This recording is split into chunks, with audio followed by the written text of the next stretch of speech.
jadi 60 paninya.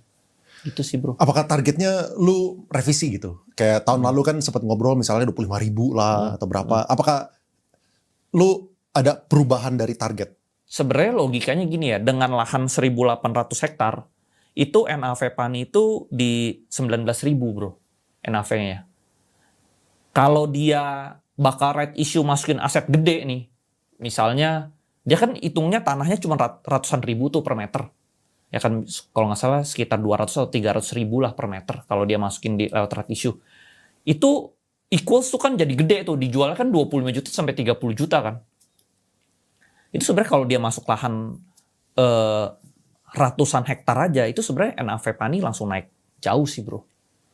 Langsung bisa naik jauh sebenarnya. Nah, tapi bisa ke angka situ, gue nggak tahu bisa atau enggak. Iya.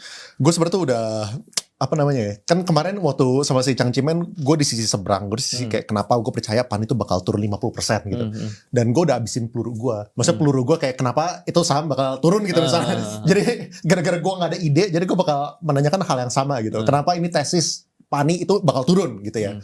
Soalnya kayak gini bro, oke, gue ngerti ya. Misalnya sekarang yang di dalam PT-nya Pani itu masih sedikit ribuan hektar. Sedangkan kita tahu kalau misalnya kita lihat lahannya, potensi itu sangat besar. Yes. Gitu kan. Tapi gue dulu juga sempat ngitung bro kayak gini. Gue pernah ngitung dari dia punya speed penjualan. Misalnya dia jualnya misalnya 6T setahun, 5T setahun misalnya gitu ya. Bisa gue hitung, oh dia itu berarti kalau misalnya kita bagi 20 juta per meter atau 30 juta semeter, berarti itu dia ambil sekian hektar per tahun. Kalau misalnya dengan speed penjualan 6T gitu ya. Gue pernah hitung dengan speed kayak gitu, dengan ekonomi kita sekarang, itu tuh bisa makan waktu puluhan tahun, ratusan tahun, cuman untuk 2.000 hektar ya bro. Jadi kita gue nggak even ngomongin yang 5.000 hektar, 10.000 hektar. Nah, kalau misalnya kayak gitu, oke, dari segi mereka punya value tanah bisa jadi mahal. Tapi ekonomi kita tuh nggak kuat untuk resap itu. Iya, marketnya nggak bisa nyerap kan. Marketnya nggak bisa nyerap. Tapi kalau gua ya, yang penting perusahaannya nggak ada utang. Ya udah dia jual aja dikit.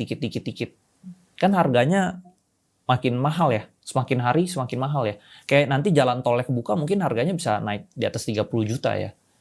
Tapi kalau gue sih, ya memang sih sekarang penjualan agak slow down. Tapi since asetnya masih banyak, ya nggak apa-apa lah, jual aja pelan-pelan. Yang penting nggak ada hutang gitu ya. Kalau gua sih ya.